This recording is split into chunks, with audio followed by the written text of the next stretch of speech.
All right, we'll go ahead and get started because it's 11:03 and I'm all about us getting started on time. So thanks everybody for coming. My name is Ryan Irwin. If we haven't met, let's make sure we connect, and I'd love to meet you. I've been in this sport for over 30 years, and I'll talk more about myself, but very little. But I'll have all the other speakers introduce themselves. But I just want to thank you guys for coming today, taking some time out of your Saturday. It's summer. There's always lots of activities going on and stuff. So I appreciate you guys, taking some time. And I hope that today you'll take away some valuable nuggets, just a few that will help you along your journey. Just as a quick poll, who here is looking to compete for their first time? Raise your hand. Okay. Who here has competed before? Who here just wants information on how to look good? Yeah, okay, cool. I think that covered it. If you haven't raised your hand yet, I don't know why you're here. No, I'm just joking. And so today what we'll do is we'll go through all of that stuff. And so we've got a good group here that's going to give you a lot of information, but hopefully today this isn't going to be like, okay, I know everything and I can take it from here. This is just one more step on your journey, always getting educated, always getting nuggets of information. I'm doing that. It's been over 30 years. I'm still learning, always learning. So let's go through the agenda here real quick. So like I said, I'll have everybody introduce themselves real quick. We got a great panel of speakers here today. We're going to talk about like the basic aspects of contest prep, like what it takes to do this. Also, we're going to talk about like what happens before you jump on stage, like the days before, leading up to it, the day of the competition, what happens after a competition. That's really important that a lot of people don't think about or they miss. And then we'll talk about categories. There's a lot of different categories out there, like what are some different aspects of each of those. And then you all get a chance to work on some posing. So we'll break out into groups and work on posing together. And then finally, we'll do a round table with some of the speakers here. So as far as introductions, I'll briefly just, again, introduce myself. So I've been competing. I did my first competition back in 1993. I was still in high school at the time. So give you an idea of my age. I've been around for a while. I've been a full-time coach for many, many years. I've been coaching for over 25 years. I'm a pro bodybuilder. I won my first pro competition, well, my last one in 2022. Still actively competing. I'm a full-time nutrition and fitness coach, entrepreneur, all that fun stuff. But I put on competitions. Chris and I are putting on the Midwest Muscle Fest that's coming up in August. I put on the one in Des Moines that's in May. I'm also involved in the federation, the NAMBF, so very involved in the sport and stuff. And so whether you're looking to compete this season, next season, or just trying to figure out what is this whole bodybuilding thing about, hopefully you get some information here. So we'll go around the room here. We got some great speakers. So Mark, to my left, you want to introduce yourself? Sure. My name is Mark Ferguson. I competed in 2000. I competed in 2003 at the Best of the Midwest. Ryan was the promoter of that show. I got first show, got first place overall champion of that show, and then a year later I competed in Kansas City at the WNBF Pro International. I got a 10th place finish down there in the pro show. I have not competed since 2004. I'm high school math teacher. Been teaching for this will be my 29th year, and I also have a driver's ed company that keeps me busy. So still like to live the bodybuilding lifestyle, but no longer a competitor. And I trained here at Iowa Strength. Yep. Thank you. Yeah, and I've known Mark for obviously a long time. We've done some seminars together, so wealth of information. I'm looking forward to hearing from him myself. So, Sarah, do you want to go next? I'm Sarah. I've been competing since 2018.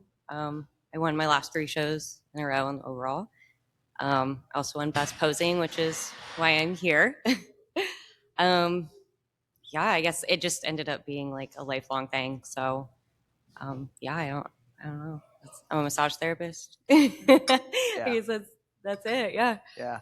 I've known Sarah for a while, and she's just awesome every time she's in our competition. She is like the ideal competitor. She's got a great mindset. She has fun. She has great presentation, posing, and I can tell you that she's not in it just for the trophy. I mean, she continues to compete because she enjoys the sport, and it shows. So yeah, so Yeah, good that's to a have good you way to here. put it. Do you want me to just pass it on? Yep, go ahead. My name is Kayla. I've been competing since 2020.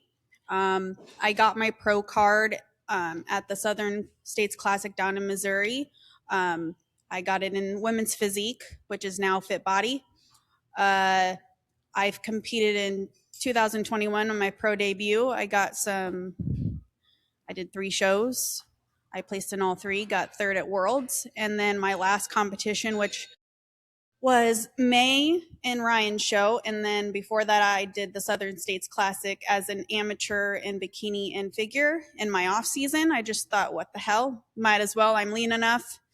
I did okay. I got 5th in figure and didn't place in bikini. And then I'm like, you know what? Ryan show's 2 weeks off. I might as well just do that. And I got 4th in figure and 2nd in bikini short. And now I'm going to try to get my pro card in one of those. So, I mean, I love the sport. I love the discipline, and it's a lifelong thing. Just like Sarah said, it's fun. You get to meet a lot of different people who have all the same mindset as you. It's wonderful. Yeah.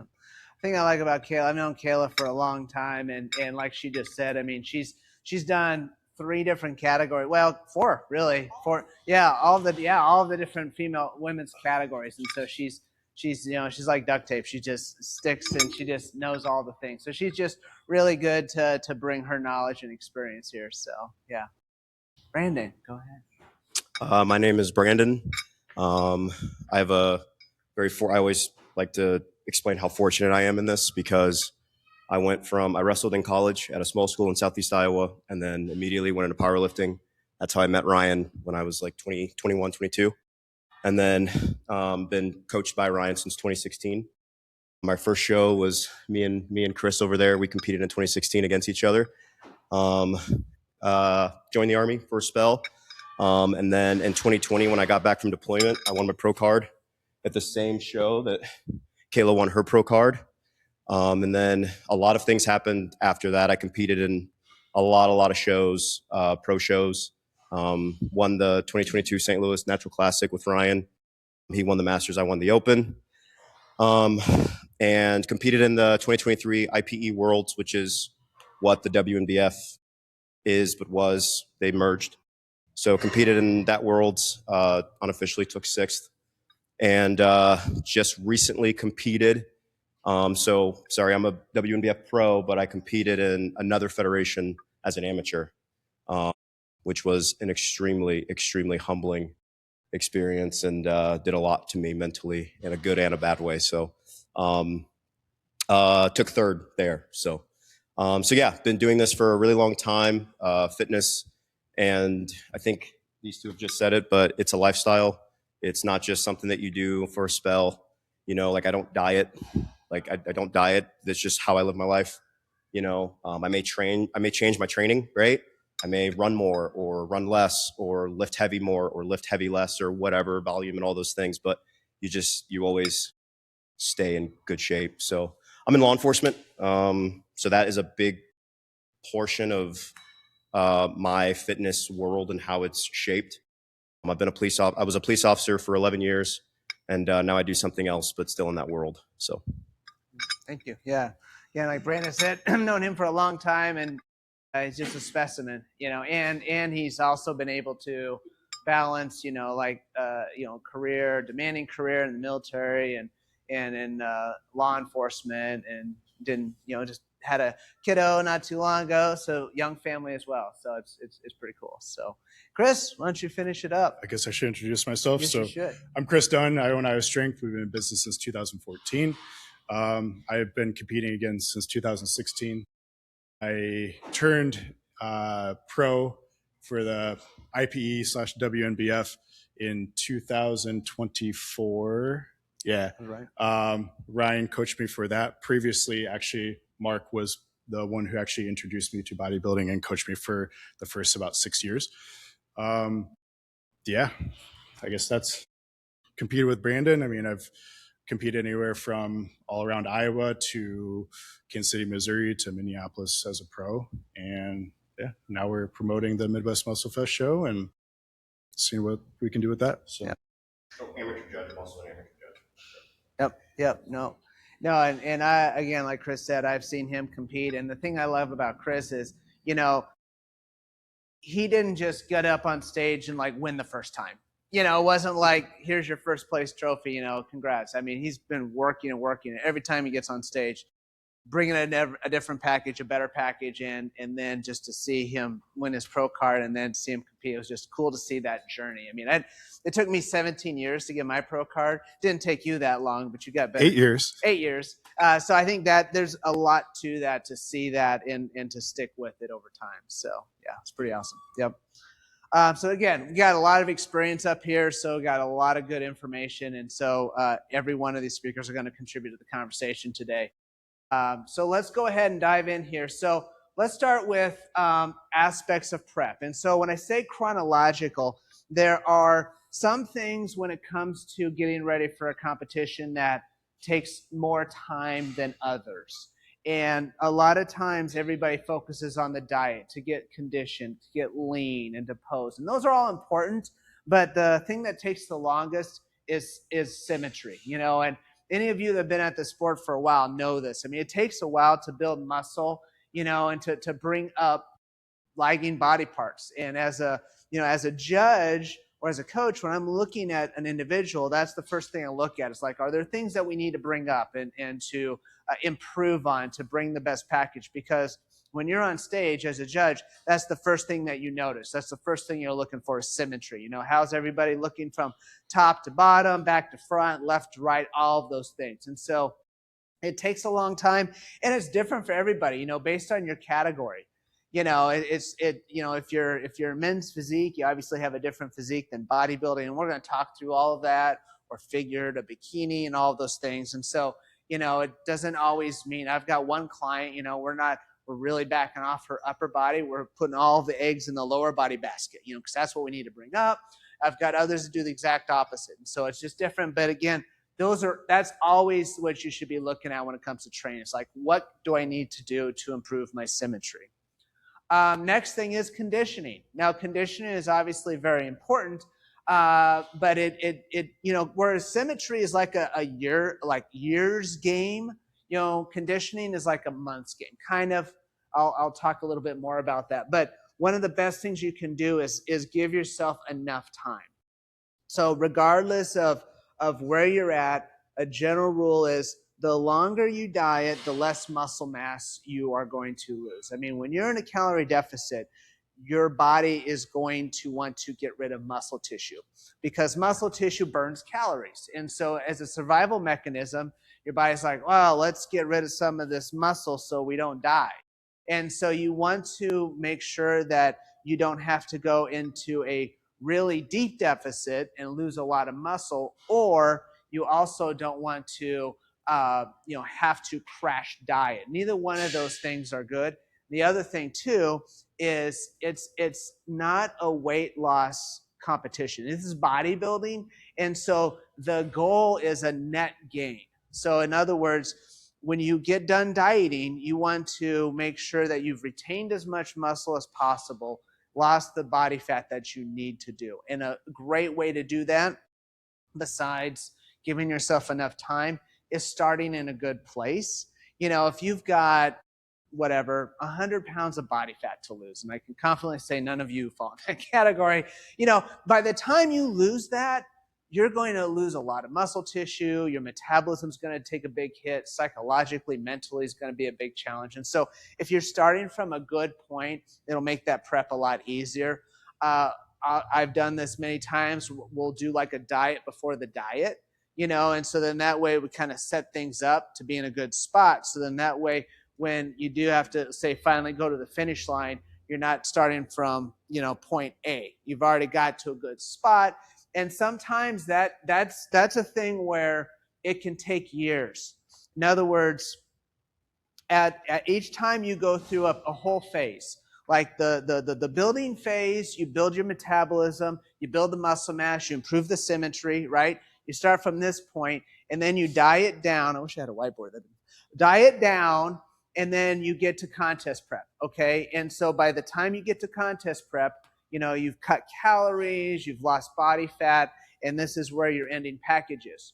Awesome, okay? I'm gonna talk a little bit more about this later. Then the next time you hopefully repeat the cycle because you had an amazing time and you looked awesome and you wanna do it again, then you build yourself back up, but hopefully you've added more muscle tissue, you've improved your symmetry, and you have a higher metabolism.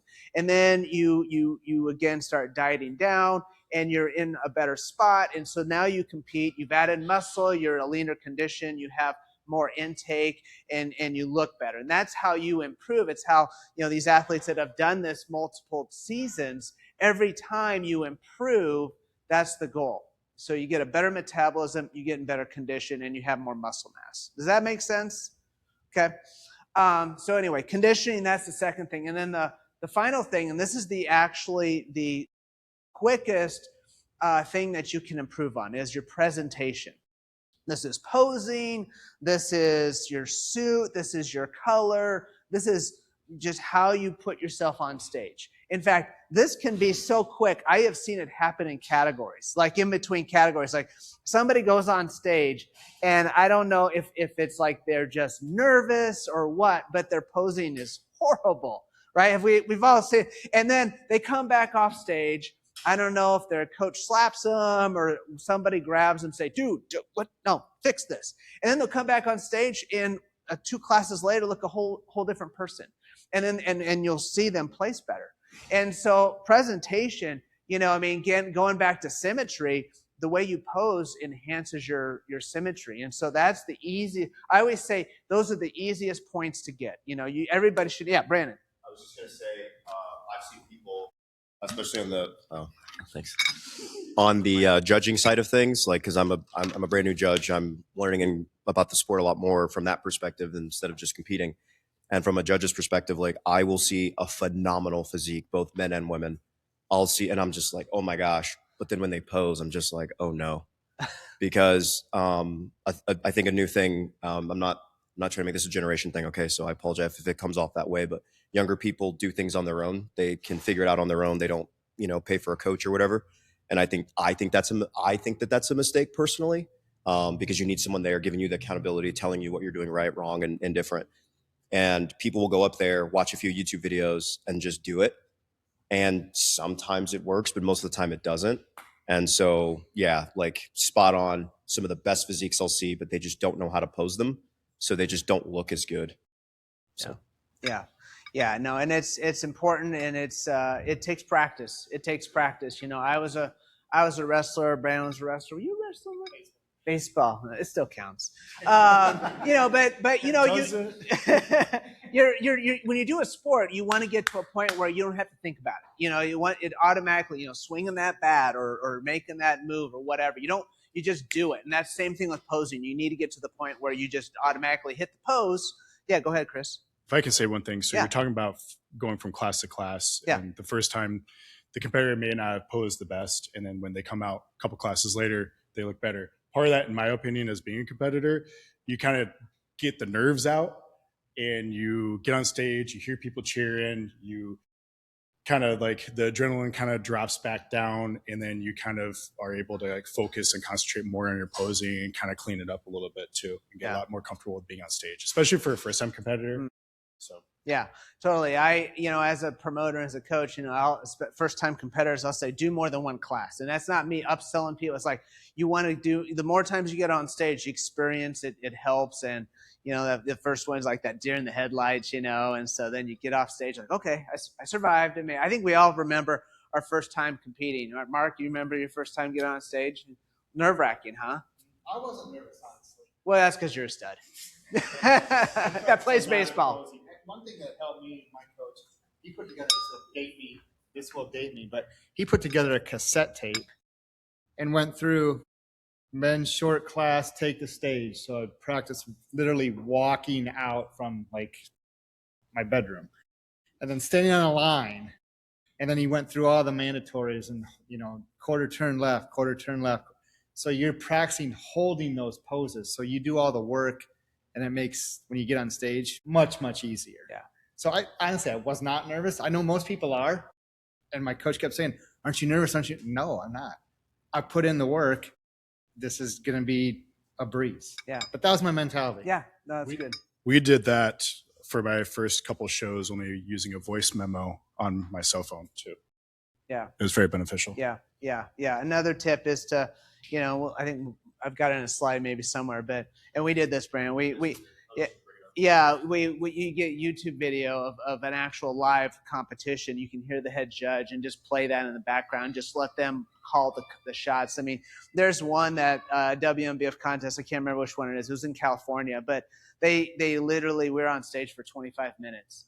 And so that's like the gauntlet. And so just like, okay, here we go. Let's get this one playing. And so if you go through that, and it's conditioning too, but I mean, you make it through that, something like that. It's like, okay, you're going to crush it when you're on stage for 5 or 10 minutes or whatever it is. So, yeah. Yeah. So again, presentation. So this, I kind of touched on this as well, but earlier, but again, you should approach the sport as a season, not one individual contest. It should be a strategic thing. It's again, looking ahead. It's like, okay, what do you need to do before the competition? Like, okay, what's the building phase? Where are we improving the symmetry on? And then you've got the fat loss, the dieting stage, and the presentation side of it. And then after the competition, then it's okay, let's repeat. What do we need to do? And so it's also similar to what you said, Chris, about doing more than one category or class. Doing more than one competition can be helpful too, because if it's better to say stack a couple contests, 2 or 3 contests, maybe they're 1, 2, 3, 5 weeks apart, and say, okay, I'm going to take the information from this contest and I'm going to apply it to this contest. So every time you do it, you improve. And then you say, okay, hey, I've done my 2 competitions, 3 competitions. I'm good. My body's like, okay, that's enough. Now you've got lots of data. You've got lots of information from the judges. Now you can go back and get to work and improve on it versus like saying doing one competition every 6 months or every 9 months and stuff. That's hard to do. You can do it. There are some scenarios where that does make sense, but most of us, especially once you get to a point where you're a little bit more seasoned, it makes sense to do a chunk of competitions versus onesie twosies. Does that make sense? Spread that out? Yeah. And if you guys have questions as we go, I mean, we'll have time for Q&A at the end, but feel free to ask as we go. So, okay. I kind of talked about this already, prepping before the prep. What does that mean? So one of the big things is your health is number one, and within that is also hormones. Those are kind of intertied. Thankfully, we're hearing a lot more about that. I mean, gosh, when we started competing, Mark, nobody was talking about hormones or anything like that. It wasn't even a thing. But you want to start from a good spot. And so this means, having a healthy metabolism, having a good hormone profile, doesn't get talked about enough, but having a good mindset, mental health as well. Because as you get going and you go into a deep prep and stuff like that, I mean, I don't care how good your prep is, it's challenging. It is hard. I mean, it's hard mentally. It's hard physically. It's hard from a metabolic standpoint. I mean, again, like I said before, your metabolism lowers throughout the process, no matter how good you do it. And so it puts you through a lot. It's one of the things I like about the sport. I think it's one of the hardest things somebody can do. But you want to make sure you're starting from a good spot. Now, nobody's perfect. Nobody's ideal. I mean, going back to hormones, nobody has the perfect hormone profile. But, you want to make sure that you're in a good spot. And so, checking those boxes, making sure things are in a good spot, getting your blood work done, and again, starting from a good place. So that's important. Also, just real quick on that too, I also would recommend after a competition getting your hormones checked. Now, don't do it right away because they will be in the toilet. Wait at least 3 months. That's usually my guidance, is at least 3 months to let things kind of normalize and regulate. Quick story. So one year, I had my blood work done on the Monday after a contest, just to see how bad it was. Because I knew it was going to be in the tank, but I'm like, let's just see how bad it was. So my testosterone was 75. That was how low it was. Now, that was extreme, and there were some things there that I could have done to prevent it from going that low. But thankfully, you know, I did the things, and now I run anywhere between 700, 800, 900 and stuff like that. But my point being is, like, you know, get your stuff done and keep a running tab. You know, it's good to do that. So, yes. What's the scale on that? Yeah. Yeah, typically anything below for, you know, I'll just say a typical male is like 225 and below is considered low. 225 to like say 600 is kind of low average, and 600 to say 7, 8, like mid average, and then 8 to 1,000 is usually high and stuff. And so that's for men. You know, for women, usually anything below 25 is considered low. And then that 25 to I think it's 75 is a good range and stuff in there. So obviously men and women are different. But even that being said, you know, getting your hormones checked, there's variabilities there, you know, and that's why it's good to, you know, do it annually just to see where things are at and see where, you know, just keep a running tab on that. So, and if if your physician doesn't want to do that, consider finding a new one. But there's labs that you can order on your own. You know, I have no affiliation with them, but Life Extension's one. You'll get on there and you can order your labs. I think a standard lab test is like 75 or $100. You just make an appointment with a close lab and they can send you there and stuff. So yeah, so definitely get that looked at. So yep. So good question. Okay, metabolism. We talked a little bit about this, but again, the key there is the metabolism is very dynamic. It's constantly changing, you know, but the bottom line is you want to have a good enough metabolism to give you enough runway to get to where you need to go.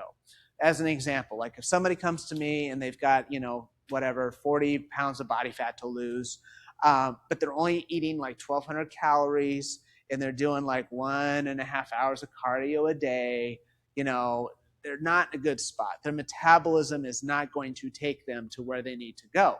So it's important to have a good starting point in making sure that, you know, you're boosting your metabolism. I've had people come to me and say, hey, I want to compete. And I'm like, now's not the time. We need to get you to a good spot first and then start that diet. And that's a hard process. And sometimes people don't want to hear that. But you need to get that up to a point, and then also having body composition in a good spot so in that way they match up. Does that make sense? I just kind of talked about that earlier. Again, relationship with food. This is huge. You know, I mean, I think we've all probably struggled with this at some point in time, but you know, this is getting ready for a bodybuilding competition will not help this. Like, you know, somebody's like, you know what, I'm struggling with my body image, or I'm struggling with my relationship with food. I think I'm going to do a bodybuilding contest, and that's going to help it. No, I won't. Yeah. So it's, you want to have a good relationship with food. You know, I love food. I think we all do. You know, I love a good steak. I love meal, but you know, it's, you eat differently as a bodybuilder. You do. And you have to develop that. Now, we won't get into all the different ways of doing this, but you have to kind of view food as fuel. And now I'm not saying never, you know, 4th of July is next weekend. I'm not saying don't go to a picnic and have the things, or I was on vacation last week and I had the onion rings at this restaurant, and I was fine with it, you know, but it's one of those things where I think we can all agree where somebody's in a good spot where they will be able to diet versus not. Another thing to have set up before the prep, mindset. You know, this is like where you think you are. Now, you look at yourself in the bathroom mirror and you look like Arnold, you know, or pick your favorite, you know, Instagram famous person, you know, and you're just like, wow, I'm amazing. And your mom agrees, and so does your training partner. Okay. And that's fine. But you want to know, like, okay, going into your first contest, or going into any contest, you know, what is the expectation? You know, are you looking to win this thing? Maybe not now, but someday. Or is this like, hey, I'm going to come up here and I'm going to give the best version of myself, my best self, and just build off of that. I think going back to what we said earlier, I mean, getting ready, taking 17 years to get your pro card, you know, it was not my intent to like, oh, I'm going to go out and win this thing, you know, and so having those expectations are important. And that's the hard thing about bodybuilding. And actually, Brandon, I'll have you speak to this. Because it humbles you. You know, I mean, you go up on stage and sometimes you don't get the place that you thought you did. But that's the sport. Nobody crosses the finish line first. Nobody lifts the most weight or runs the fastest. There are objective things that judges are looking for, but it's a panel of judges, and you're on stage and they're comparing you. You want to speak to that, Brandon? Yeah, so I'll be very transparent with you guys. I don't talk about this stuff a lot unless I'm like with close people, but it's fair enough to say that this subject is very important to me personally because I struggled with this last show. So I told you guys I competed as an amateur, but I am a WNBF pro, and the mindset has always been since I got my pro card, I would only compete in pro shows and be a pro. Well, I had this timing of my life and things going on in my life, and I knew I wanted to compete this year. I competed in an amateur show that was close, and throughout the entire prep, you know, me and Ryan talked a lot, and I told him that my mindset was, I am going to I've been doing this sport long enough. I've competed long enough. I know that anybody can show up, right? As hard as I work, as much as I prepare, whatever I may think about myself or whatever, at the end of the day, anybody can show up. And when you step on stage, you just have to, you know, have that mindset that I'm just trying to do better than what I did last.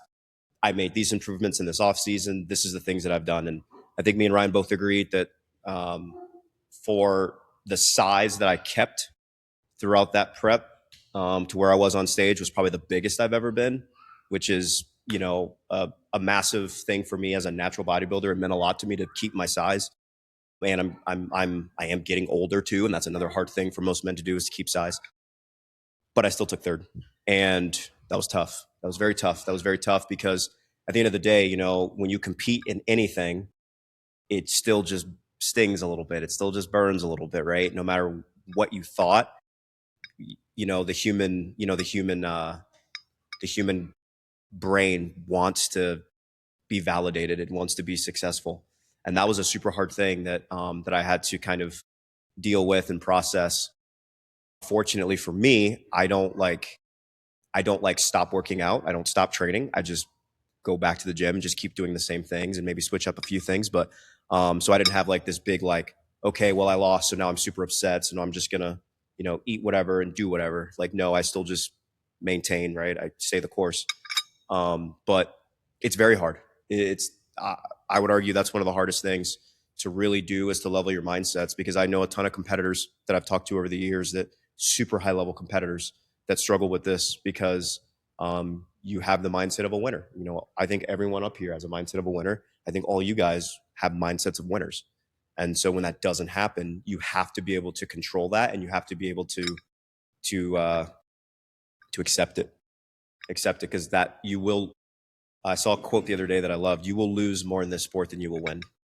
So, and I've lost a lot more than I've won. So Yeah, and I think that this sport, when I stepped on stage, like I said, I just turned 16. You know, I was just thinking about this as a competition, and I'm just going to look good and have fun with it. I had no idea what it was going to teach me from a psychological standpoint.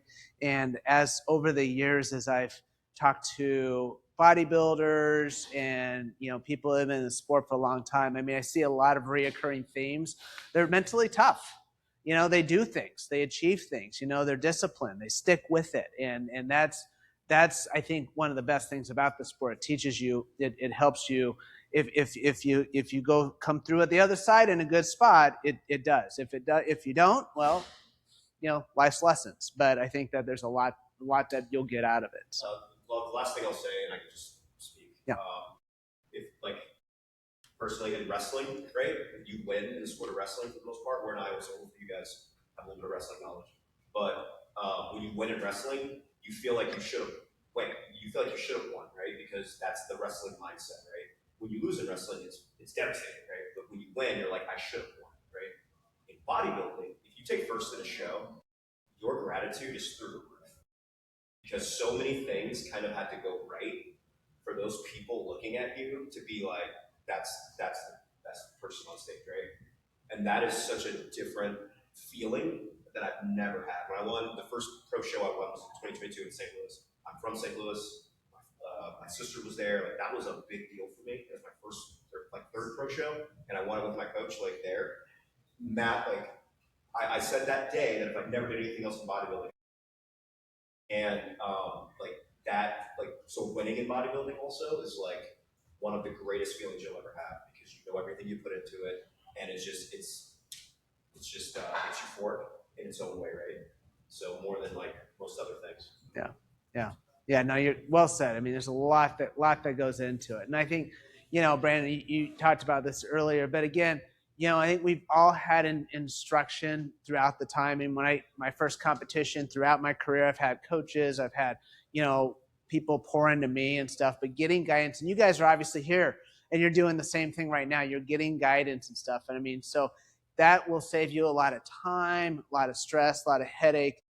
Get more, more success quicker and stuff. And so, don't try to reinvent the wheel. So again, always learning, always trying to get guidance in how can you improve.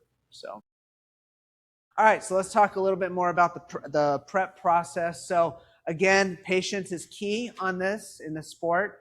And I think that it's important to look at a lot of different metrics. It's not just the scale. Like I said, it's not a weight loss contest. At the end of the day, when you get on stage, only thing that matters is what you look like. The judges aren't asking for what's your body composition, what's your weight, or anything like that. I mean, if you have to make weight, one thing, but that's why when you're getting ready, you need to look at all of those things. You look at. I'm a big fan of looking at pictures. Pictures are huge. When you're doing pictures, it's like looking at plays on a sport like football. Like, all right, let's break this play down. All right, well let's break this front double bicep down compared to last time. What's working, but also getting circumference measurements. I think that's one of those things you can pay attention to. Body fat. I mean, it shouldn't be ignored, but it can be looked at. But it shouldn't be like the gold standard that you hang everything else on. Yes, scale, watch it, look at it, but again, don't let it dictate everything. I think a big feedback mechanism that a lot of people don't take advantage of is their training logs. Is to see if you're hitting PRs in the gym, or depending on how deep you are in your prep, you're not losing strength. That's a big win. Your food logs, all of those things. So there's a lot of things, but it helps to make sure that you're on track and you don't overly focus on that scale. Training, again, as you get deep in prep, going back to that phase, the massing phase, I like to call it, you're in a surplus. You can recover, and your goal then is to maintain and gain muscle. When you're in a fat loss phase, I know I've seen it many times. You can still gain muscle when in a deficit, not as good as when you are in a surplus, and that has diminishing returns for sure. But when you get deep into a prep, your main focus is maintaining muscle and to prevent injury. Okay, that's just the reality of it. And so you just have to be smart when you're training.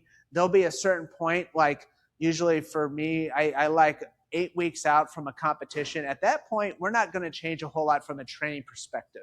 I don't want to introduce some new exercise that might wreck my client, because there's an adaptation period. They have to learn it. It's a new stimulus and stuff. And so as you get close, you just want to just maintain that. And that's important, because a lot of times people get closer to the contest. They want to turn it up. I say that one of the like best things somebody can do, if you can be just as disciplined, just as strict, just as intense at 6 months out as you are at 6 weeks out, that is magic. Everybody's really strict at 30 days out from a contest. Like, holy cow, it's 30 days. I can see it. It's right ahead. But if you can have that level of discipline and focus at 6 months out, that's a game changer. So, and that's really hard to do. And especially for first-time competitors, it's hard for me to convey that. But for those of us that have competed many times, I flip a switch and I'm good. I'm on. I mean, it's like from start to finish, and that's, Chris, that was one of the things that I always admire about you. I mean, you were just boom. I mean, measuring your food to the gram. I knew it. I knew you were doing everything meticulously and accurately. And that's, again, your progress showed that. And so I'd say all of us on this room, that's, you just do it and stuff. So again, staying consistent. Nutrition, I just talked about this, but being accurate, this is key as a coach here. It's like I like to use peanut butter as an example because it's peanut butter, right? I'll say, hey, so I want you to have 1 tablespoon of peanut butter, which I would say, okay, have 16 grams of peanut butter. And so somebody might look at that and like, okay, get my spoon, grab it, and I'm like, that's a tablespoon of peanut butter. No, it's not. That's like probably 3 tablespoons of peanut butter. So just a practical example there is to, be disciplined and really accurate with your portions, with your nutrition tracking. The more you can dial that in, the easier it is to make adjustments, the more results you're going to see. And that's just from a practical standpoint. So we've been talking a lot about this. Psychological. I think that, again, dating ourselves, when we were on stage, there was no such thing as social media. Heck, there was no such thing as the internet when I hopped on stage the first time. But now there is, and it's a whole different ball game. It can mess with you. And I think there's a good level of comparison that helps drive you. That you're like, oh wow, that's impressive, and it motivates me.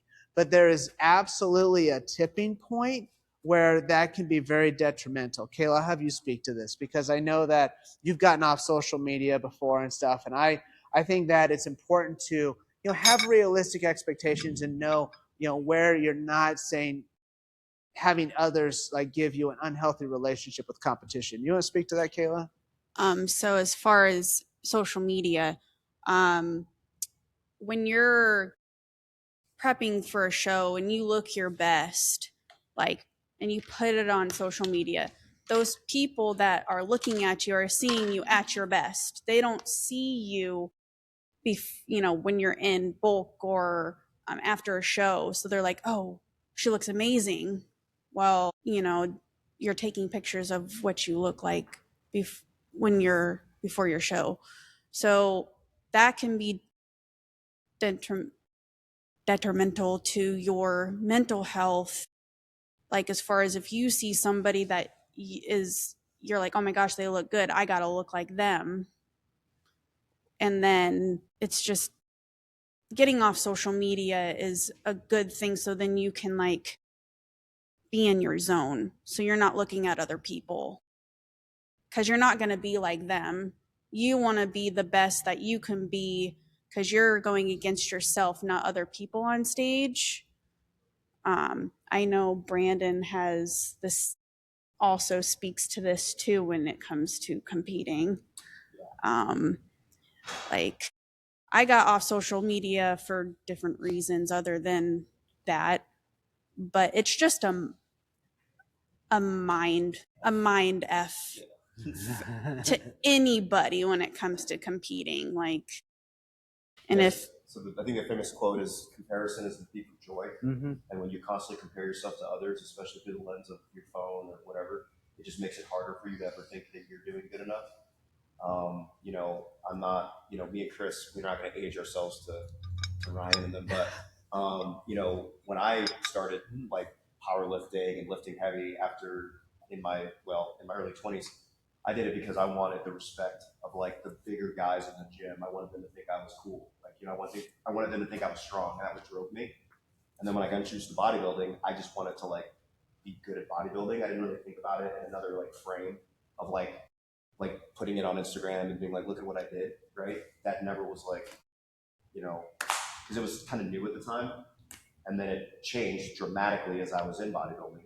And then it became this okay, everyone looks awesome. But then the thing that I've noticed recently is everything is about selling something. Everything. Everything's about selling something, whether it's clothing, whether it's supplements, whatever it is, right? And I get it, that's the way of the world. I got it. People have to, run businesses and do things like that. But it's also it's like a constant reminder that everyone looks better than you, right? And that's really, really hard for your brain to process when you are trying to do something like compete in bodybuilding. So I tend not to really, I personally don't really follow a lot of famous people. That's my own personal thing. I follow people that I know, people that I like look up to, and I'm like, man, like that's consistency, that's hard work. I'm not staring at their frame or their body or how good they look. I'm looking at that's consistency, that's years of this, that's years of that, right? And if I do those things, maybe I can, continue to, grow and get better and all that kind of stuff, right? So it's just all about how you think about it, because social media can be extremely detrimental to, especially in this sport. And then people, it's not about bodybuilding anymore, right? It's not about stepping on stage and competing against other people and like trying to do your best. It's literally just about how good can I look for the internet. And people like, you know what I mean? And that's another thing too, that I've noticed over the last few years. It just is interesting to me. I don't think it's bad or anything. I just think it's interesting that it's not really about competing anymore and like the process. It's more just how can I look? How fast can I look as good as this other influencer, so that I can get these people to back me and give me money, and I can sell products and make money that way. And I don't know, just the way of things, I guess. But yeah, I know you have I like what you say about it. I think it's a lot of like you against you. You have to just remember that you just have to get better than you were last year. I don't let the social media thing get to me, honestly, but that was really it. I think it's just trying to keep in mind that those are other people and you'll never look like them. It doesn't matter how, because our bodies are all different anyway. So it's best to find a category you fit best in and just work really hard to get to your best physique in that division. Yeah. Something also that, Sarah, I'd like for you to talk about, I can't remember if I have this in the slide or not, but on the flip side though, it's very important and beneficial to surround yourself with like-minded people that help you stay on track, stay focused, and brings out your best self.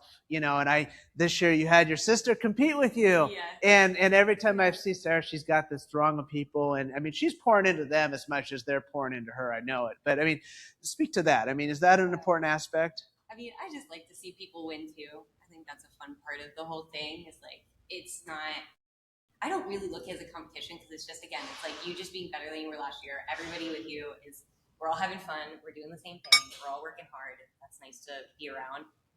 I also have a couple of wellness friends in the area, so that's kind of cool. Because, you can hang out together, pose together, go out to eat together, like get steak, because, there's not much we can eat in prep, but you can go to Longhorn and get a steak without butter on it. So some broccoli, Yeah. salt.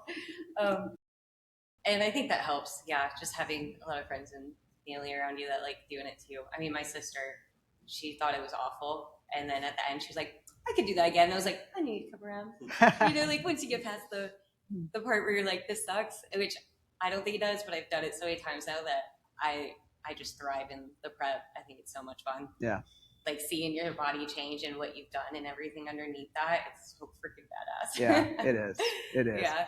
Yeah. And I think that's one of the reasons, like, again, with what I do, I try to bring people together, because I think it's important, because a lot of us, you might be the only person at your gym that does this bodybuilding thing, or in your small town or whatever the case is. And so, going into seminars like this, doing posing, I think, when you're at competitions, and I'll talk a little bit about this, but networking, getting to know other competitors. That's one of the things I love about it. I can look at, over the years, I can see that I've built relationships, because we've brought people together, and then they have being great friends, and they maintain. Well, you two are two good examples of that. I mean, it's cool. I mean, Mark, same thing. I've gotten to know you over the years and stuff. And so it's being around good, like-minded people. But again, there's that tipping point. You don't want to be to the point where you're comparing yourself, their highlight reel, to yours. That's not healthy.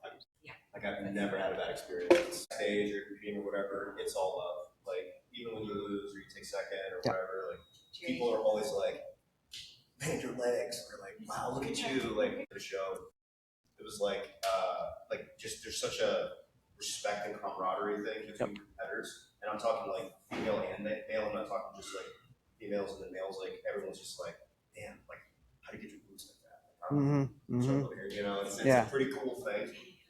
That is like super awesome. It makes the sport like a lot of fun when you actually show up at competitions, because people are always just like uplifting.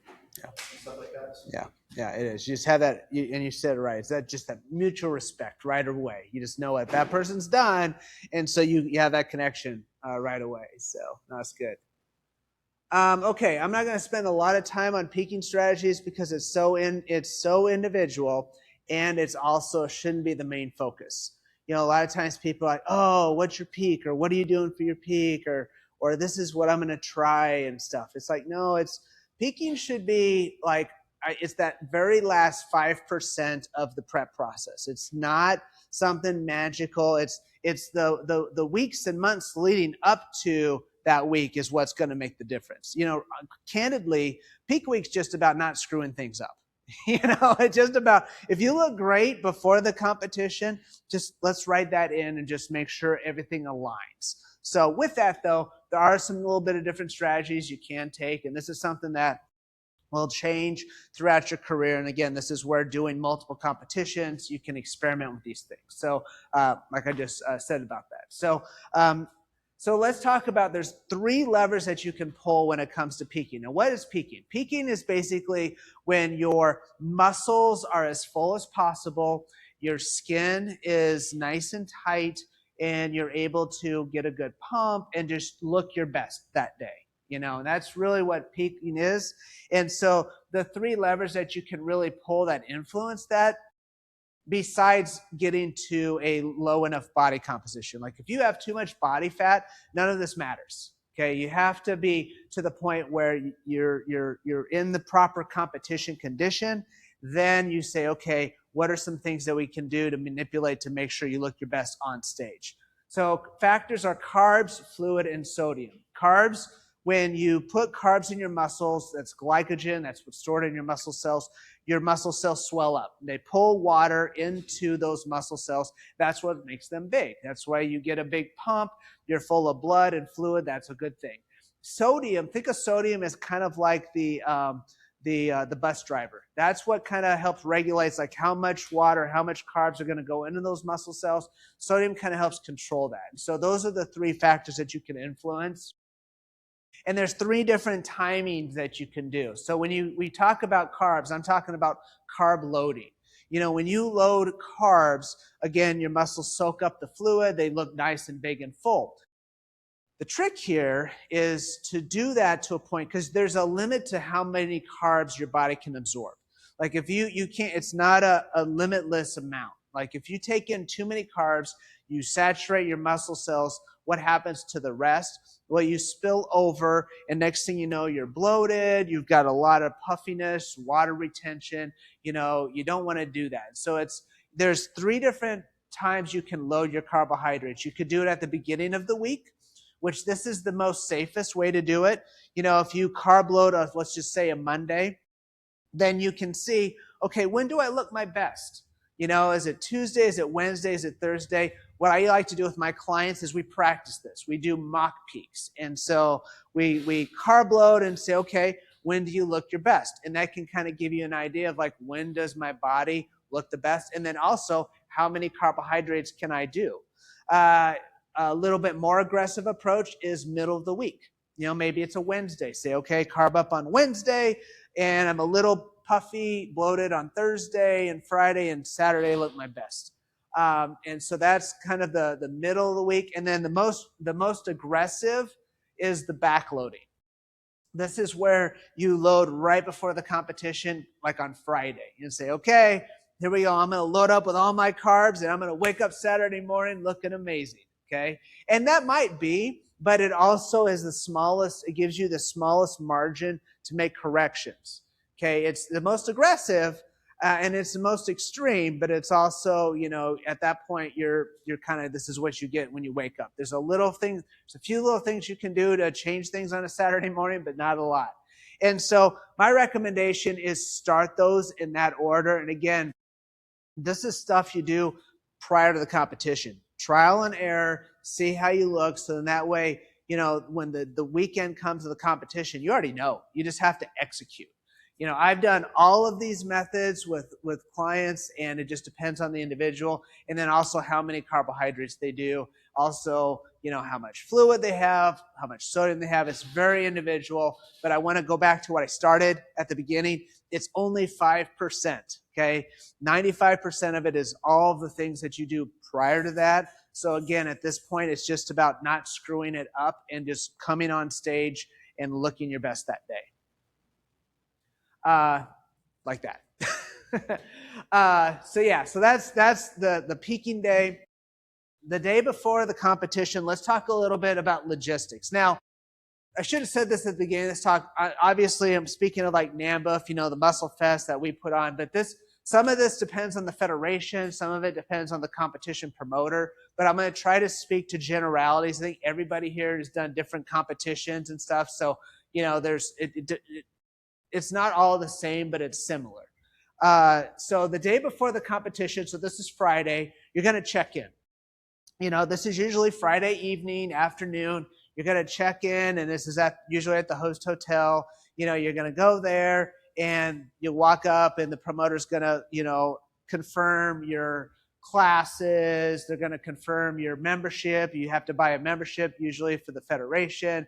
They'll give you your number and your shirt and your goodie bag and whatever else they give you.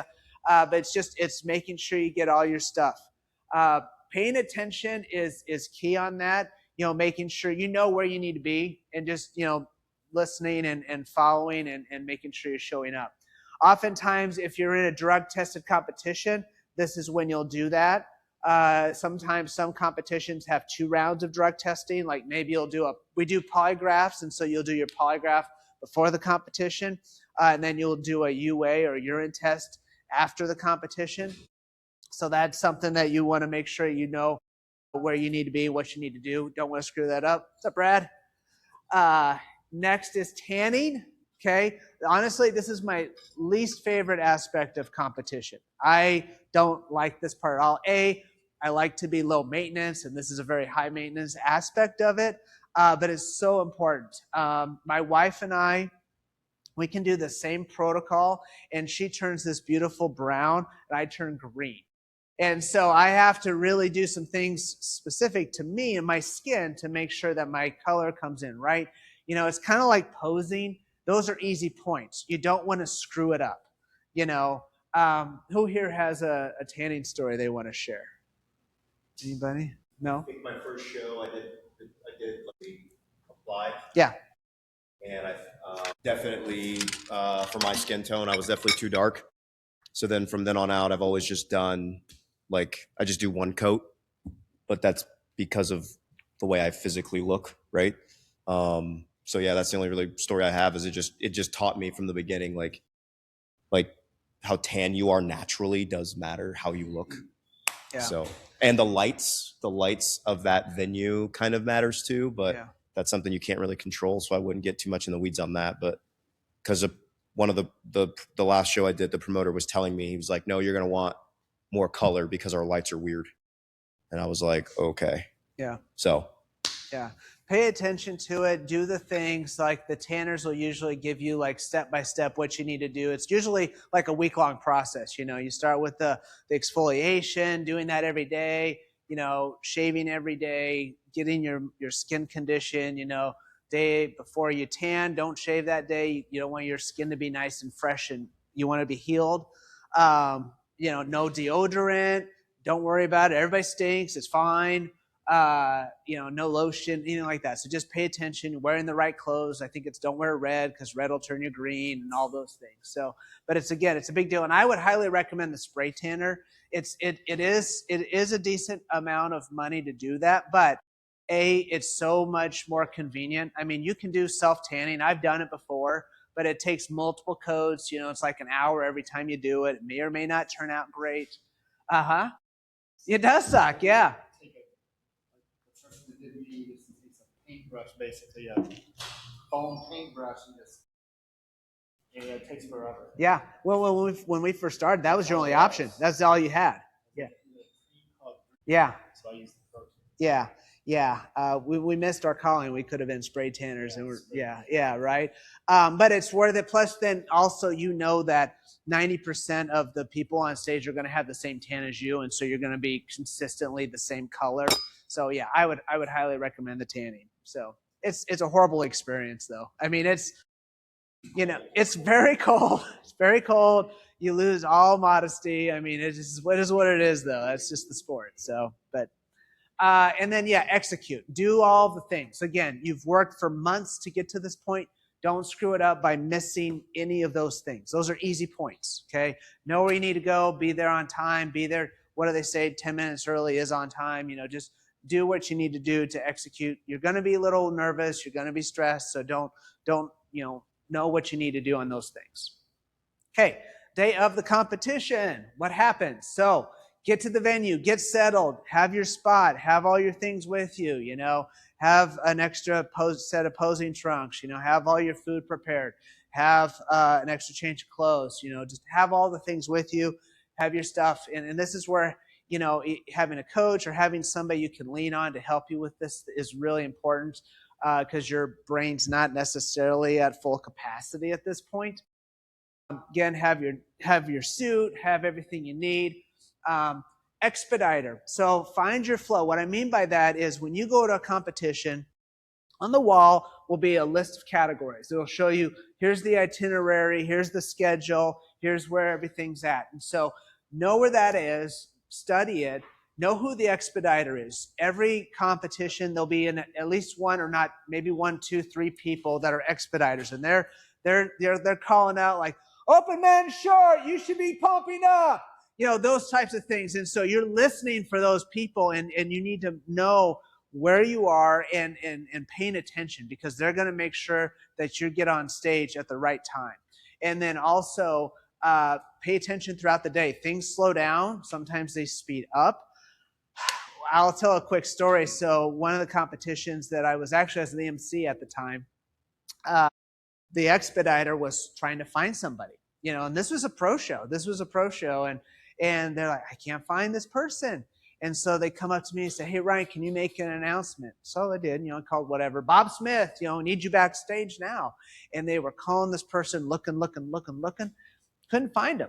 Couldn't find that individual. Now, as a promoter, I have seen it happen. Doesn't happen often, but sometimes people will just pack up and leave. I don't know what happens there. They get sick. They get in their head, whatever. So it has happened where people just MIA. They don't show up that day.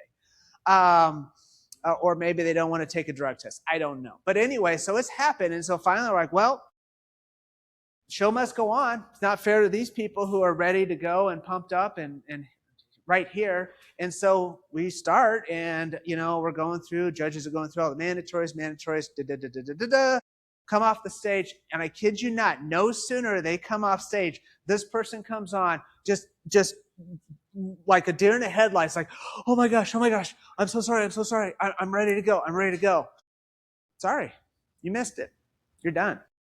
It's not fair to these people who have just they've already spent their energy, they're sweaty, anybody knows you get on stage, you start sweating stuff, it doesn't do anything good for you. It's not fair to them. They did everything they're supposed to do, and so they missed out. And what had happened was their coach was back in some random hallway, trying to be all ninja-like, and I don't want to show the goods yet, getting them all pumped up, and they missed it.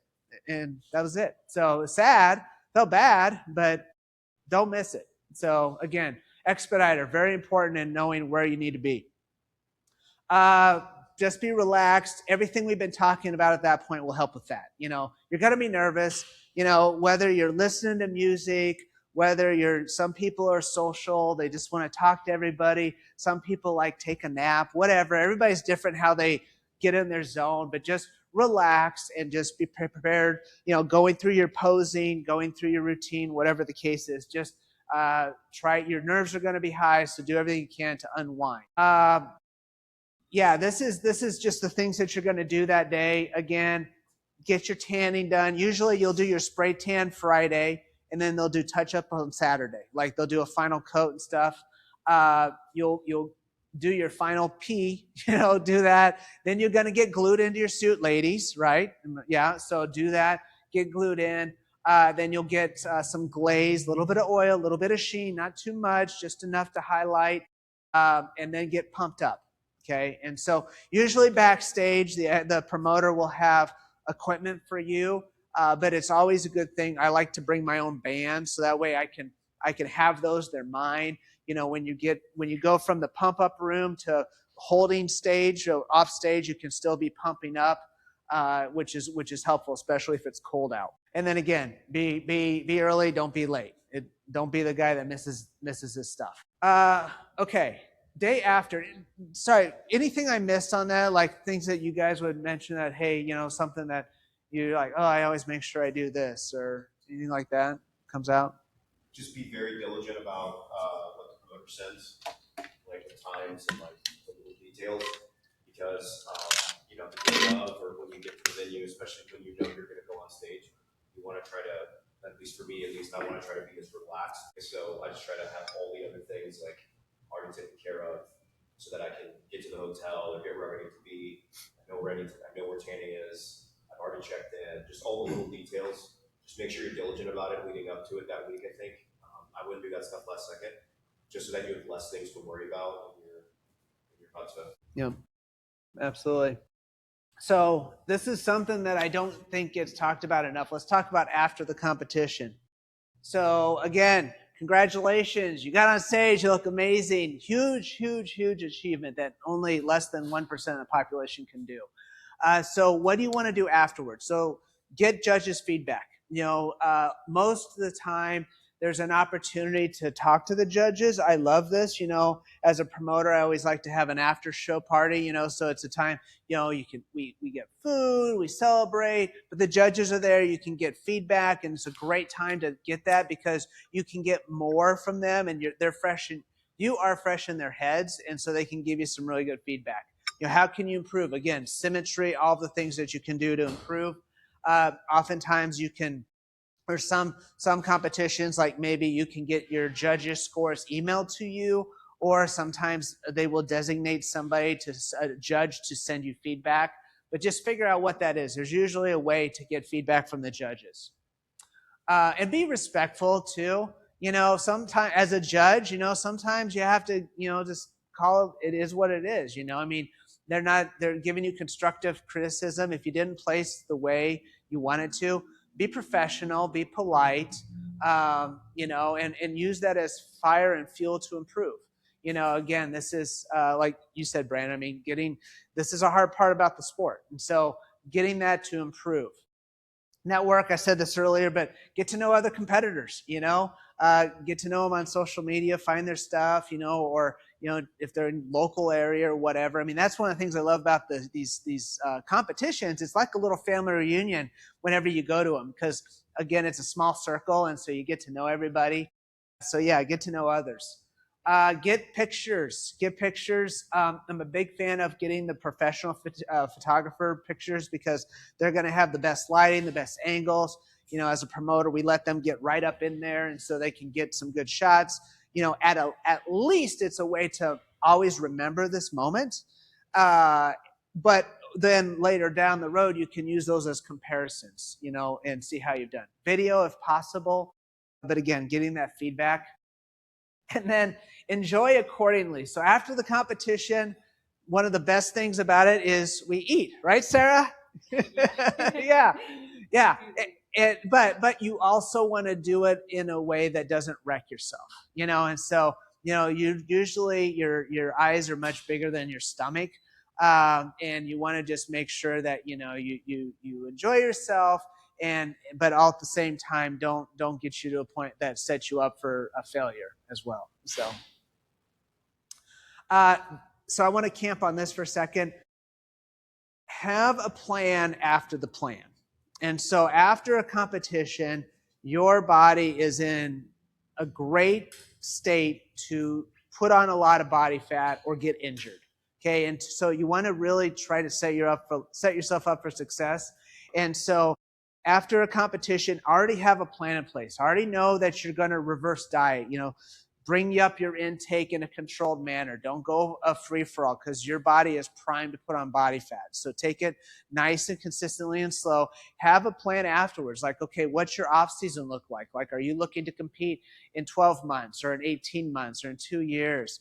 Have that conversation. If you have a coach, or have it with some other accountability people that you say, hey, we're going to do this right, guys, and have that group to make sure that you don't go nuts after the competition.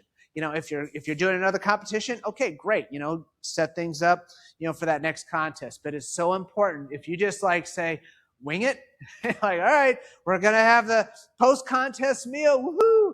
And guess what happens? Well, Sunday, I'm going to have that post-contest meal. And you keep having those post-contest meals. Before you know it, you're in a bad spot. And we've all seen that happen. And so you want to set yourself up for success. I was gonna say, Yeah. I always make a list of what I want to eat after, and I pick from the list, like 1 or 2 things, and then I go back and dieting, I guess. Or you have FOMO throughout your prep, you're with family and friends and they're eating stuff you want to eat.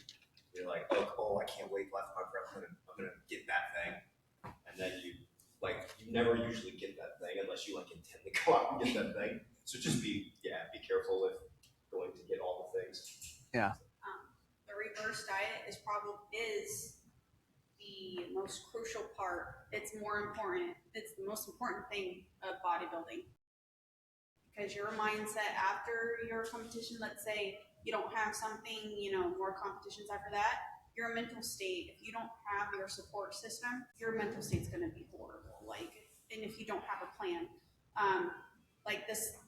I've competed a while. So, my first competition, I won my pro card in 2020, and my mind was wrecked, my body was wrecked. I was only 95 pounds on stage. I had 3% body fat.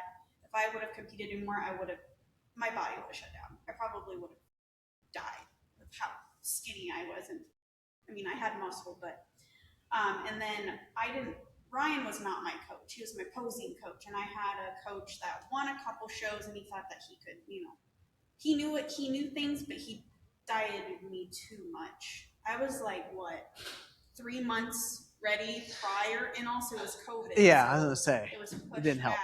Yeah. And I didn't have a support system, and I kept splurging, and I probably gained a good 20 pounds. Which is a lot for someone your size.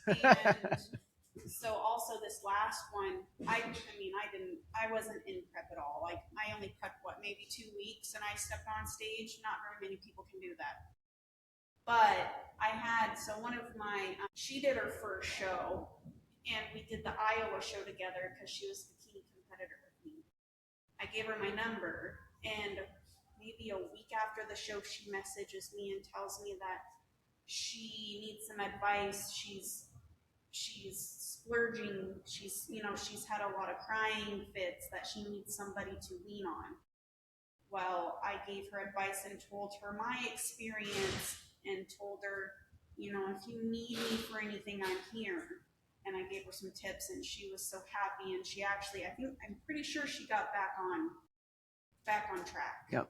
So yep. I was that support system for her. Yeah. Absolutely. It's huge. I can't and thank you all for sharing, because the reverse diet the first time you go through it is one of the hardest things. It is one of the hardest things. And this is not, I'm not trying to sell coaching, but that's not the time to leave your coach. Whatever you did to get to that point, keep that in place. So then that way you make sure you stay grounded, because think about it. This is the, when you're getting ready for this, you've got this huge goal that you're shooting towards. You're going to get on stage in front of hundreds of people in your underwear. So you're like, whoa, there's pressure, right? There's a lot of pressure. But after the contest, that's all gone. And so there's just not a lot to hold yourself to accountable, and so you really have to have things in place to help make sure you do that. So then that way, even if you never compete again, you want to have a good metabolism. You want to be in a good spot.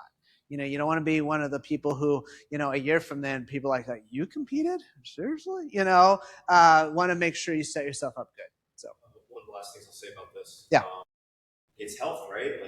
One of the things that bodybuilding can teach you is how to be healthy. If you don't come from a very structured kind of eating routine or whatever, where you're counting macros and you're seeing you're seeing your calories, and you're actually looking at food and you're realizing, oh wow, this has this many carbs in it, or this has this many this in it, or whatever. And you're actually starting to read ingredients and all those kinds of things. Like, it actually, when you're in prep, or when you're competing in this kind of a sport, it helps you learn those things. So then after the fact, when you're just a normal person who's not competing, those habits hopefully are still there, to where you're still looking at those things and you're trying to you're still trying to maintain a semblance of things, right? Obviously, your fats may be higher, your carbs may be, whatever you're doing in your life at that point. But I think bodybuilding, because I know we're talking a lot about when you have no body fat, but bodybuilding, if just doing I don't know how to explain it. But just doing that, having that nutrition process, mindset, I think is just good in general for your life, because it's healthy living, it's healthy eating. Yeah, and the more you compete, the easier this gets. And that's part of being able to do it long term. It's like, all right, you enjoy your food and you just get back on it. The more you do it, the easier it gets. So, and the better you get at it, frankly. So. To enjoy your food too, though. I do my own meal plans, and I eat parfaits and oatmeal with berries and steak and potatoes and lots of good things. So I think it helps to have a coach that's interested in helping with that stuff. Most of them just pick rice and veggies and meat, but I make my own, so that helps. Yeah. Find your system. Find the things that work for you. Whether it's food prep, having variety. Some people, they eat similar things every day. But you should enjoy it. You should enjoy it. Again, it's about sustainability that works for you. Something you can do long term. So we do these strict diets and everything during prep, and then when you're in your off season and you're kind of out of reverse diet, because not out, but you're further out of the reverse diet where you can actually eat something off track and it doesn't detriment anything. If it's a Saturday and you're like, okay, I really want something that I don't normally have, enjoy something. If you like pizza, or let's say you like a cookie, cake, have that. It's not gonna hurt you, just as long as you don't keep doing it. But you can enjoy yourself every once in a while. It's not gonna hurt your problem. It's not gonna hurt exactly. No. So let's talk a little bit about posing. So posing, there are 3 rounds to posing. So you've got the symmetry round. This is, we'll talk about classes for a second, then we're going to break out into groups. Symmetry is where everybody comes out and does the quarter turns. Okay. Now, judges are always looking at symmetry, but if you're in, I'll talk about this, if you're in figure or bikini, that's what you do, is you do quarter turns. For bodybuilding, you do quarter turns and then you do your mandatory poses. Okay. And what the judges are looking for then is their muscularity, how developed is the individual's physique. Again, conditioning is being looked at here. Symmetry, obviously. And then you've got your routine, and the routine can either be a posing routine that's choreographed to music. That's for classic, for fit body, for bodybuilding, or it's a stage walk. Stage walk is walking usually anywhere between 3 and 4 points on the stage. That's for men's physique, figure, bikini, and if the category wellness. And so it just depends on the category. But you do some sort of individual routine where you're going to get on stage by yourself. And then awards. Then giving out awards. Okay. Some formats. There's some formats that are, and this is again knowing the homework. Some are continuous. What that means is you will go up, and let's just say I'm in men's bodybuilding. I will come out.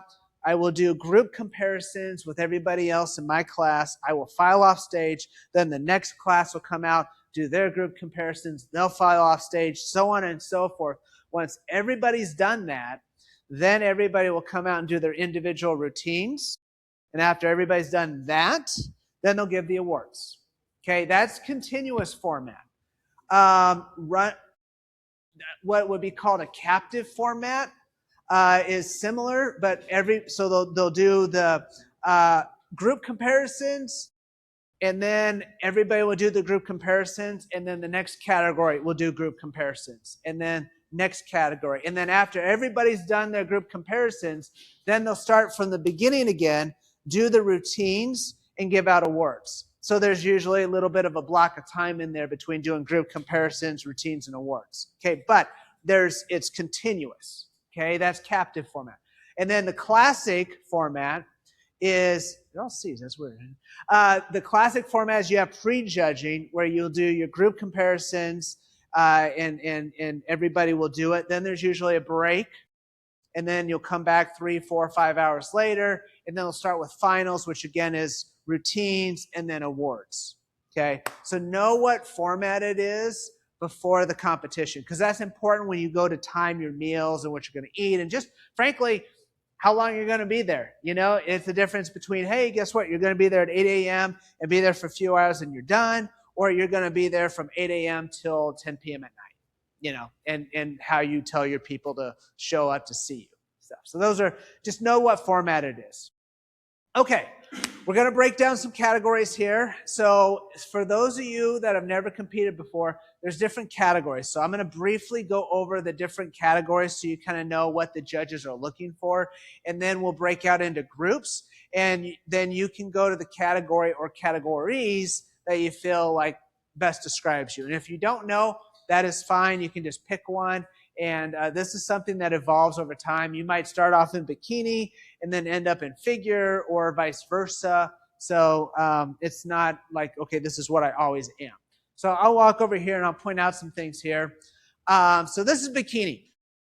So in no particular order, bikini, so what the judges are looking for here is shape. You know, so like just the overall figure, what their shape looks like. It's not as defined or conditioned as some of the other categories. You know, so what's important is like full glutes, full legs. The conditioning is important. Symmetry is important in every single category. So I'm just going to skip talking about symmetry because it's important for everything, but it's different. You know, with bikini, you can see that, you know, it's a well-balanced physique here, you know, from top to bottom, nothing's overly developed. Presentation is important. It's challenging in bikini because it's a little bit more gray than black and white. There's a lot more finesse and a lot more movements going on with bikini. And so I think it's one of the more challenging categories for posing. You are wearing heels, obviously, there, so that's a factor sometimes. And then you do a stage walk. You do a stage walk for bikini. So think of bikini as like, out of all the different female categories, it's the one with, you know, more balanced, lower body glutes, but not as defined or as conditioned as, say, figure, which I'll talk about, I think, next. Yeah, figure's next, okay? So figure, again, symmetry on figure is that classic X-frame, you know, compared to bikini, wider shoulders, you know, really wide back, that V taper,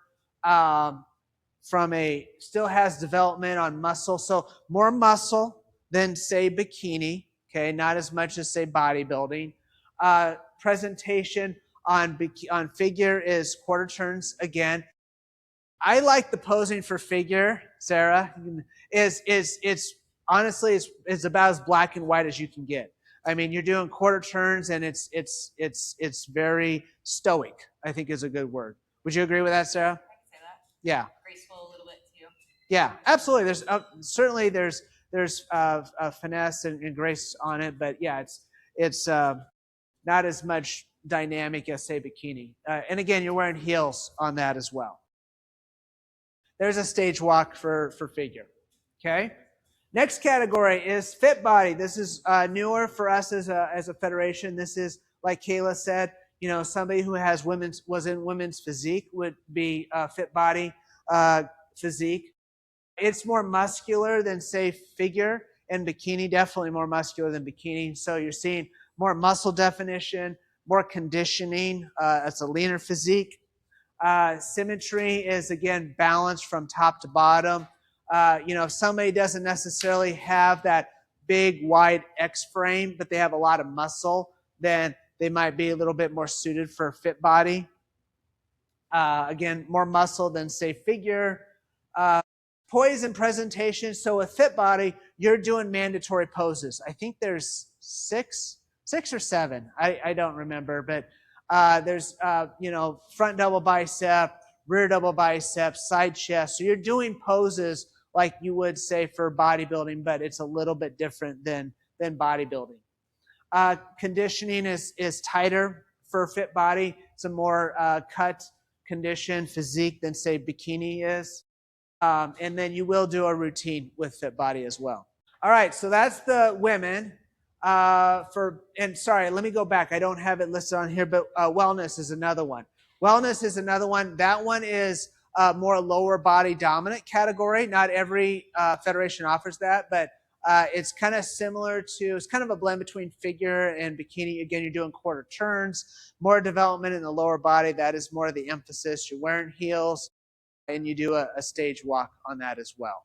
So for the fellas, bodybuilding, look at this guy. It's for men and women. Okay, so there's both men and women categories there. It's the most muscular of all of them, so the most development, most conditioned as well. And so bodybuilding, like, there's some categories you can get too lean. You can get too lean, and certainly in bikini, and really even in figure, a little bit of men's physique. But for bodybuilding, whether it's men or women, that's like conditioning. You go. Get as lean as you can. Symmetry, again, top to bottom, left to right. It's a very balanced physique. No shoes, barefoot, obviously, and then a routine. You're doing a posing routine on that. Classic. So classic is symmetry. The difference between bodybuilding and classic is it's a fine line, but I will say symmetry is very much, not that symmetry is not important for bodybuilding, but for classic, you definitely have to make sure your symmetry is on. Otherwise, you'll get docked. The other thing is presentation is important. For our federation, it's the only category where with posing is 25% of your score. Presentation is important in all of them, but if you jack up your posing in classic, you will place worse than you would otherwise. So definitely have to nail your posing, muscularity. Again, similar to bodybuilding, it's a very lean physique, a lot of muscle, more fullness, again, that classic look. Again, you're doing a routine for classic. And then finally, men's physique. This is symmetry for men's physique is kind of that X frame.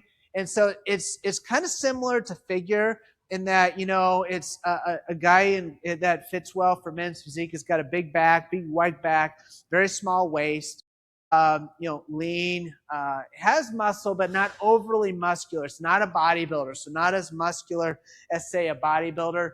Conditioning is tight. Presentation is important. Again, men's physique is kind of like what bikini is for women. There's a lot more dynamic posing when it comes to men's physique. A little less black and white, a little bit gray. Conditioning is there. I've said that already. Stage walk. So you do a stage walk for men's physique. And then obviously the posing trunks are board shorts. So one category I want to talk about here real quick, and then we're going to break out into groups, is transformation. Transformation is something that, it's one of my favorite categories.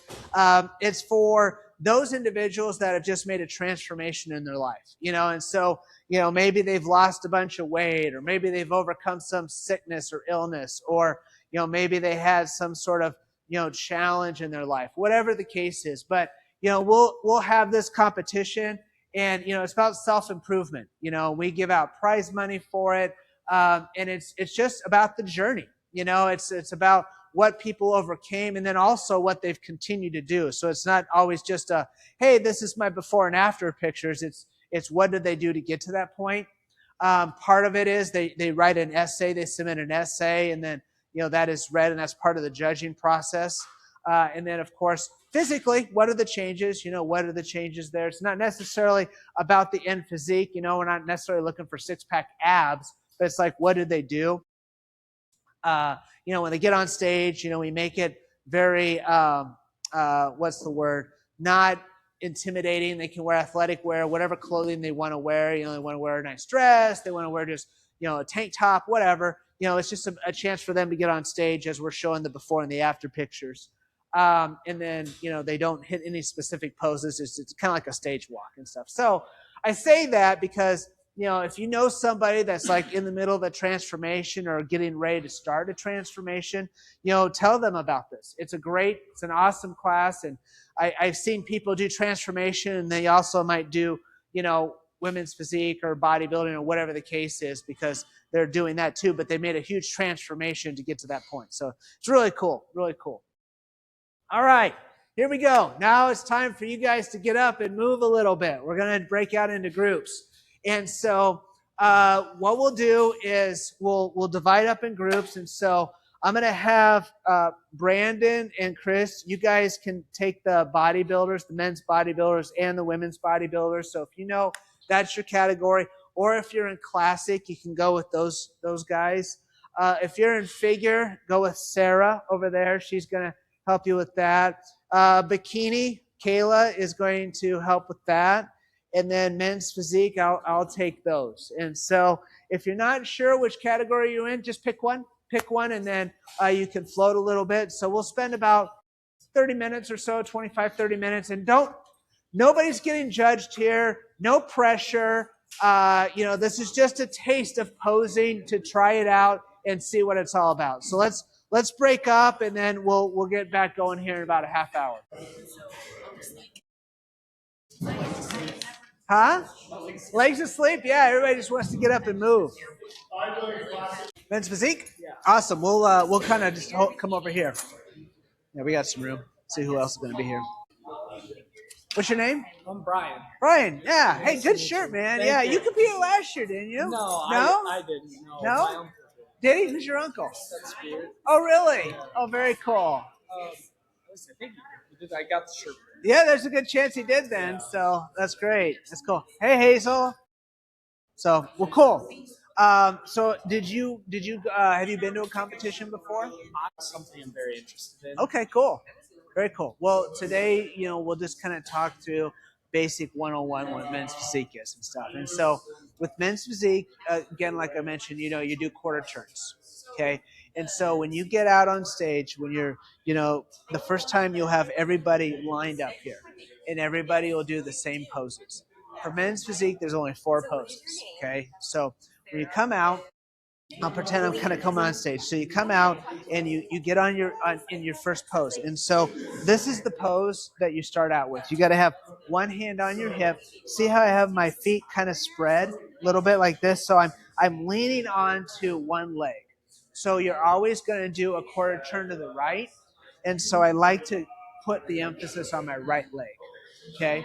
So we'll start here. We'll go here, and then I'll walk you through these, and then I'll have you practice them. So here, quarter turn to the right, and so you turn to the side, and again, you're coming over here just like that. Again, I've got one hand on the hip. I've got this arm down. I've got my back calf flexed just like that. Okay, so this is the side pose. And then again, you do a quarter turn to the right. Come here. I've got one hand on the hip, this arm out. Okay, I'm showing my a wide back, trying to get it nice and wide. Showing a calf. And then I'm going to do a quarter turn to the right. Again, this one, easy one here. I'll just pivot. Again, I got my leg back, this up, and I'm trying to get nice and full right here. And I'm trying to look as wide as I can and as small in the middle. Okay? So here's the side pose. And then again, they'll say quarter turn to the right. You come right back here, get back in that front pose. So it's really, it's just those 4 poses, but there's a lot of dynamic moving in between those. So like when I come out, I'm kind of doing like one of these things, I'm kind of adding a little finesse to it. And then I do the quarter turn to the right, I kind of turn, and kind of sell it, Same thing. You come back here, I open it up, hit that pose, and then I might, turn, come back around here, and so I'm adding some flair to it, and that comes with time. It comes with time, and I always say the first thing is just to get the basic poses down, and then add to that. Sound good? Yeah. Okay, cool. Let's have you practice. So why don't you do it there? If you want to take your shirt off, I can give you some feedback on that. I walk out on stage. Yep. Come back. Feet spaced apart. It's my right hand on my hip. Yeah, well, actually, when you on your front pose, you can do either one. But because we're going to turn to the right, usually what we'll do is we'll put the right hand on the hip. Okay, yeah. So when you come out, the thing, it's kind of funny. What you think about is you grab the paper and you throw it on the floor. So when I come out on stage, I set my feet, I grab the paper, I throw it on the floor, and then I hit my pose. Okay. Yep. So we're right here. So I would recommend put your weight on your right foot. So if you kind of like, if you shadow me, this is how I like to pose because you're going to turn to the right, and it's easier to turn to the right if your weight's on your right foot, you know? So we're right here. And then so you put the right hand on your hip and then the left hand out, just like that. So when you go, sorry if I just move you, bring this elbow out and bend this a little bit like that and bring that shoulder back. We want to have this as wide as possible, and then this elbow out just like that. So we want that X frame, okay? So now from here, if you think about your legs, we're going to spike that left calf just a little bit and turn your hips just a little bit. Yeah, turn the right knee out. So it should be about, there you go, good. Not quite so much. Bring it back a little bit, right about there. Good. Excellent. Good. Yep, keep your shoulders out just like that. Good. So on that right leg, bend that right knee just a little bit more for me. There you go. Bring this foot up. Bring your left foot up a little bit. There you go. Right there. Right there. Good. Yep. Okay. And then bring this up a little bit like that. Good. Yeah. That's good. Yeah. And you can get away with a little bit of the twist. Like I always say, like if you think about your belly button, you know, you just got to turn it not quite a 45-degree angle, but a little bit. Because what that does is it helps make your waist a little bit smaller. Yeah. But we keep our shoulders front as much as possible. Okay, yep. So bring that right elbow out a little bit more. So again, brings that nice and full. Same with this. I'm gonna bring this down too. What you have to watch out for, and I see people do this, they'll start to do like their arms are starting to climb up. You know, we still want to keep it more down than up, but it keeps that shoulder out. Okay, good, good. Yeah, it's good. Okay, so that's the front pose. Now for the second pose, you're gonna your back, what I call your back leg. So if the judges are here, this is our front side, this is our back side. So you're gonna step back with your right calf and flex it, and then, excuse me, you're gonna bring this hand that's closest to the judges on your hip and this arm out. Okay, so yep, so you got your calf, hand on the hip, yep, and then bring this arm out. Yep. Sort of widen out. Correct. I always like to say, think about your rear deltoid. You want to activate that muscle because then that shoulder is going to be as wide as possible. Okay, yep, good. Now, it's silly, but on your hands, what you do, just put a couple fingers out here, just like that. Just kind of clean it up and put them together so it looks nice and crisp. There you go. And then on this side, you want to flex this pec. You want to look as big as possible out here. So kind of bring this elbow. This arm should just kind of like naturally hang down. Like this is all full, this is all big. This arm is just kind of relaxed, you know, kind of like below the elbow is just kind of loose, just kind of where it is, right? There you go, yeah. So big and full, spread this out so overall you look wide. And then on your midsection, again, you want to kind of blow out, you know, just kind of squeeze those abs, kind of make sure those obliques tighten up. Yeah, there you go, good. Yep, nice. Yeah, that's a good position. Again, keeping this nice and full, spreading that. Now don't lean back too much with that because again, we want to make you as wide as possible. Yep, good. Awesome. Okay, so now we're going to do the back pose. Okay, so let's step over here. And so if I'm in this pose right here, this is really easy. All we're doing is we're just transitioning, and you can either center your feet and then you just want to spread that back out as much as possible and put your hand on your hip. Now on this one, again, you can do either hand on either hip. I like to do right because then it sets it up for the next pose. Right? Okay? So again, all you're going to do is you can also offset a calf, which I like to do. So right here, and just nice and wide. It's honestly the easiest pose.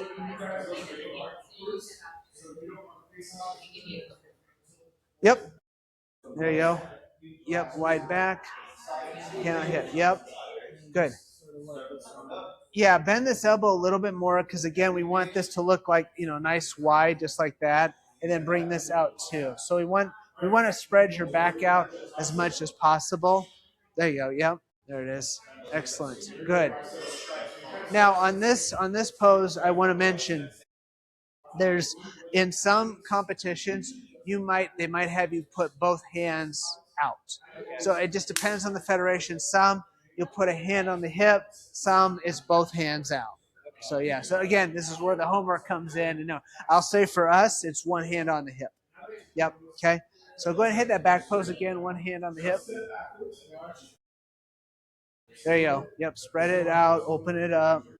There it is. Yeah, and here, everybody. This is a common thing. What they do is they'll pinch. They'll pinch. They're like, all right, I'm flexing my back. Yeah. But what happens? It makes it small. Yeah. And so what you kind of want to do is you open it up and kind of almost like lean back a little bit. I like to use the comparison, kind of like doing a lat pull down. You don't want to pinch things together. You want to keep your back nice and wide. Okay. There you go. Yep. Nice, good. And then think about your sternum, and you want to elevate your sternum because you don't want to like hunch forward. You want to keep that up because keep in mind the judges are down a level, and so you want to make sure you angle a little bit towards them. Yep. Yeah, not crazy amount, but you definitely want a little bit like that. Yep, good. Yep, nice. Wide back, arm is out. There you are. Good. Yep. Okay. So now this is the easiest turn. All we're doing is pivoting. So we're right here, and we're going to do a quarter turn to the right.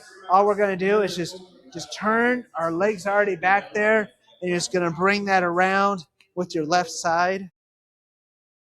And then bring this shoulder forward Yep, or back? forward. Yep, forward. Because now we want to make this look nice and thick, and then this is the one that's spread out. So bring this around a little bit, and remember this this back arm.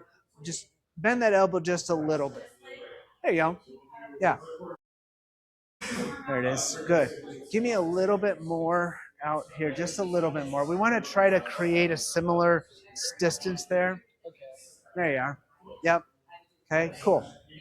Okay, now we're going to face the front. And so from here, just come back into that front pose. Just like that. Good. Yep. Bend that right knee just a little bit. Bring that left foot out just a little. There you go. Yep. Good. Nice. Yep. Good. Okay, relax. I'm going to grab.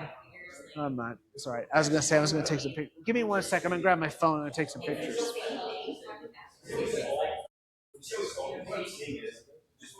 Chris, do you have my phone? What? Do you have my phone? Oh, I'm sorry. It's on the seat. All right, perfect. Cool. Yeah. That's fine.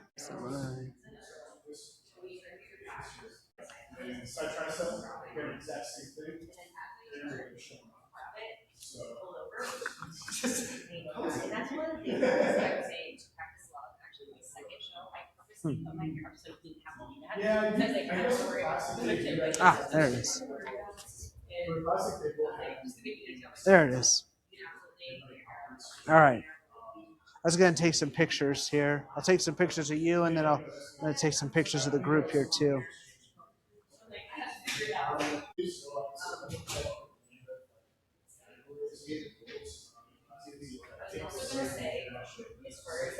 Okay. So let's go back to the front pose. I want to work on some transitions right now. Okay. Okay. So again, elbow out a little bit. There you go. Yep. Good. And just kind of relax this wrist a little bit. Keep it neutral. There you go. Yeah. Good. Okay. So now we're going to do a quarter turn to the right. So we're right here. So the first thing you do is your feet. Switch your legs first. So we're going to do switch our legs and step back. So go ahead and switch your legs. So step, step. Yep. Spike the calf. Good. Now we're going to set our upper body. Okay. And so we're coming around and bringing this forward and our left arm back. There you go. Yeah. Good. Nice. Just like that. So you think about it from 3 steps. So from right here, step 1, legs. Step 2 is breathe out. And then step 3 is hit the upper body. So go sort of this. Yep. Then you switch your leg Feet, blow it out. out. That's it. Yep, perfect. Perfect. Good. Okay. So here's our front pose, or side one of our side pose now. And so from here, again, 3-step process. The first thing is to set your feet. Okay, we don't really need to worry about our air from the back. And then we're going to set our upper body. Okay, so go ahead, and this is again really just a pivot. Pivot, and then open it up. Okay. Yep. Yep. Yep. Open it up. There you go. Yeah. Yeah. Now, if you want to, one thing I like to do is I will kind of bring my back together, like I'll kind of pinch, like but then I'll open it up. Okay. You know, so like sort of pinch, but then to widen out. correct, because right here, we're right here, and so then it's like, okay, this elbow's already back, and so I'm just going to kind of bring this one back and then open it up. So that way it kind of helps it from like, okay, one side's pinch, one side's open. Yeah. So Kind of helps with like the flow. that's right. Exactly. So let's go ahead and get in your side pose again. So side pose like this. Yep. This out. Yep. Then Yep. Yep. That's it. Nice. Yep. Exactly. Okay. Now from here, this is the easiest transition. All we're doing is a pivot. So we're right here. All we're gonna do is now make sure you got your balance, right? You get your balance. So all you're gonna do is pivot. So we have our calf set, and then we're just gonna bring this arm around and hit that, your left side, and then the right side's back. Okay, so you're in your back pose. There you go. Okay, quarter turn. Yep. out, calf out. Yep. And then you There it is. Nice. Yeah. Perfect. Yep. Good. Okay. Now from here, this is honestly the biggest challenge or the hardest transition because you're going from almost 180 degrees, right? So if we're right here, what I like to do is I'll just bring my hands up, get them out of the way. I'll set my lower body, and then I go back into my pose. Let's get it up. Yep. Set the legs. Yep. Yeah. Yeah. Exactly. Yeah. Perfect. Yeah. That's it. Yeah. So, and then you kind of, when you do that, you kind of get yourself in a good position, make sure everything's where you want it. But that way, it's like you just set it and then come back in and hit that. Yeah. Yeah. Cool. All right. Let's do it again from the top. Yep. Yep. Good. Yep. Nice. Open it up. There you are. Yep. Good. Bring this out just a little bit, just like that. Good. Relax your hand a little bit. There you go. You're just kind of almost like you're holding something just like that. There you go. Yep. Okay. All right. So quarter turn to the right. Switch the feet. Blow out the air. Upper body. Yeah. Your right, your left hand, the one that's closest to the judges, is the one that's on the hip. Yeah. Yeah. Yep. There you go. Yep. Good. Yep. Nice. Okay. Good. All right. Quarter turn. Face the back. So you're just going to pivot on the feet.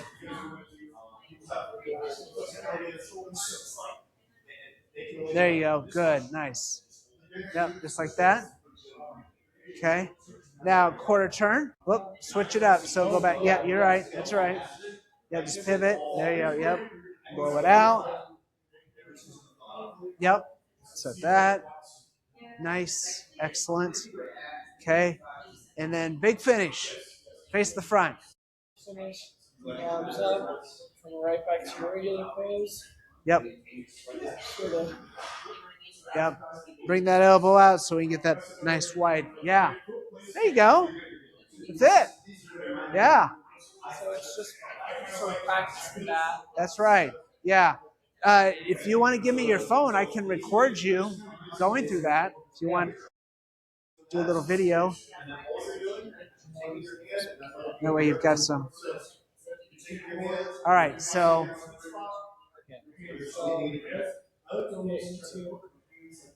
your front pose there. Yep. So you've got this knee bent just a little bit, this leg back.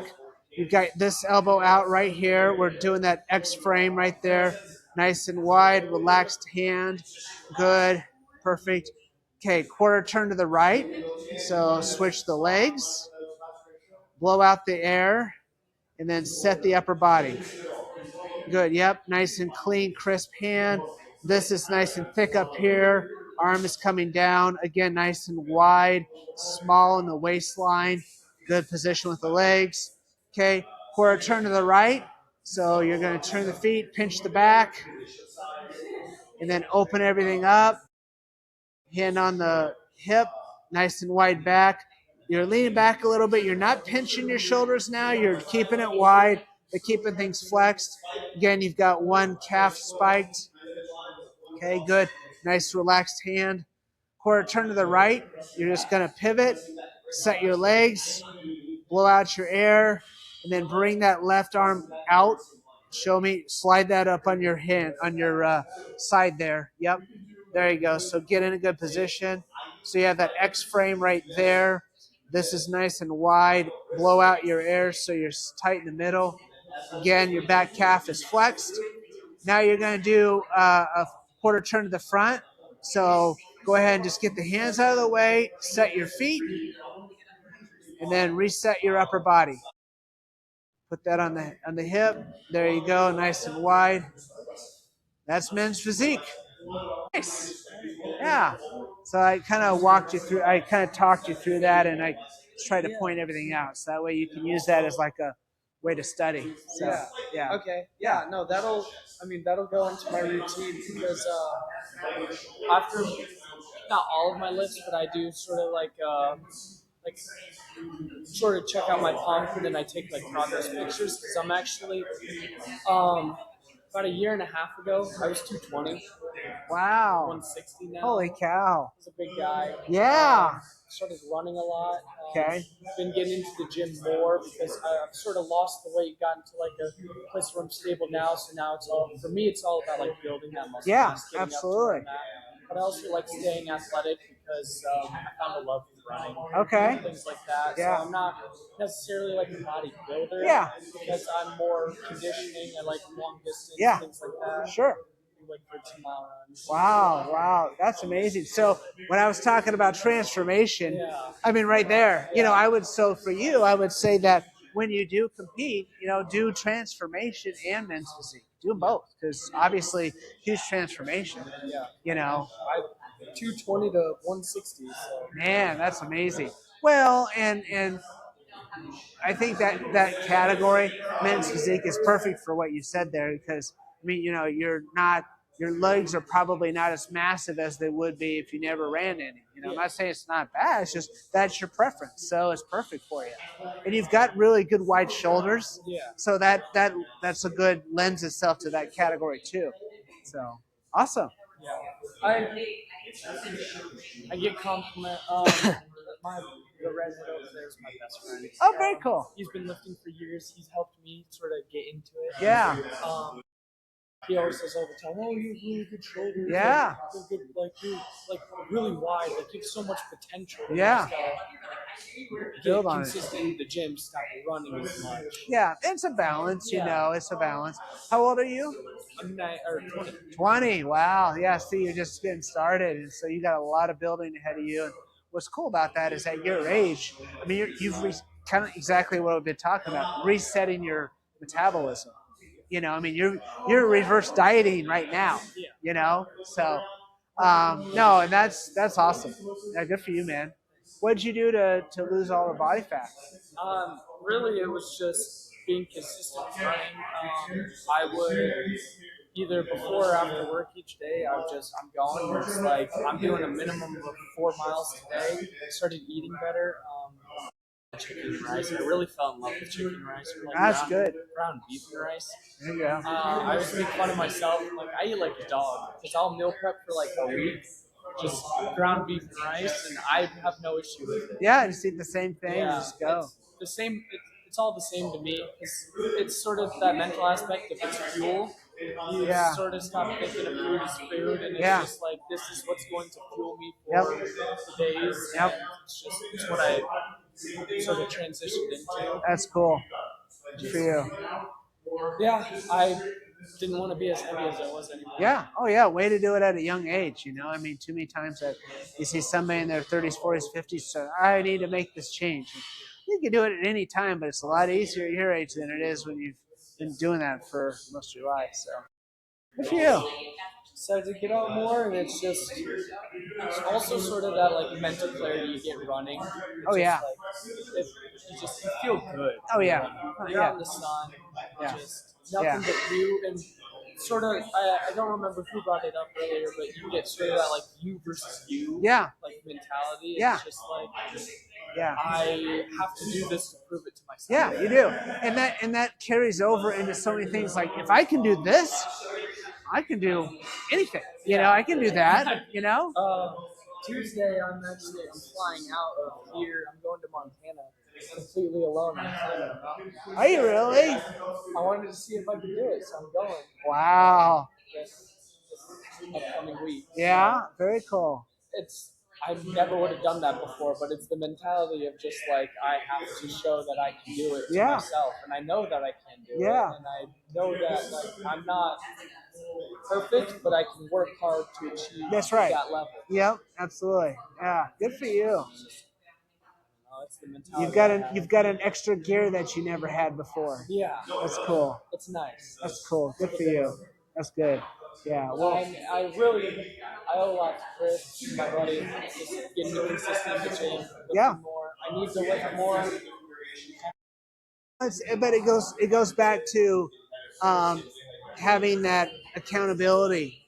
We all need it. We all need it, and he's that, and I'm sure you are to him, like he is to you, and it's huge. And that again, just it continues to grow, and yeah, that's good.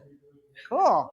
Well, so any questions on men's physique? Anything else that Sort of like how would like with you said like conditioning and things like that before should you be like because I try to do like around like 50 miles a week. It's like what my go-to is. Should I be like shortening that up or lengthening that up for before meets? Like should I be doing more to try and burn more, or should I be doing less to sort of like conserve my energy for that Right. competition? That's a great question.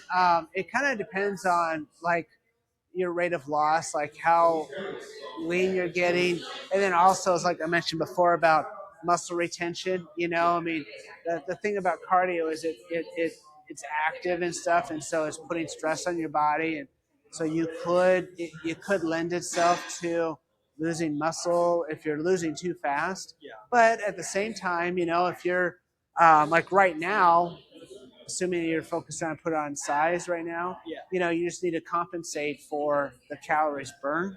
So you just have to eat more. Yeah. You know, and so if you get to the point where either you're not gaining weight or you can't eat anymore, then I'd say, okay, maybe back off the running a bit. Yeah. You know, but if that's not the case, then yeah, that's fine. That is something I struggle with is getting in the most, but like I need to eat more consistently. I don't eat as much as I like used to. Yeah. I've sort of backed off from that, and it's always been like that's been such a hard focus in my Yeah. mentality now Yeah. is not eating as much. Right. Where it's now that now that I've lost what I need and now I want to build myself back up, it's really hard to like consistently get food and calories in. Absolutely. Yeah. I mean, I get my protein in, but like I need carbs. Yeah. I need Yeah. carbs to survive. And Yeah. a big thing is I have a lot of friends who are like really long distance runners. They tell me like pasta like is what runners survive off of. Yeah. You just need to Yeah. have that consistently, and it's something I struggle with, but Yeah. I can only work better at it. Yeah.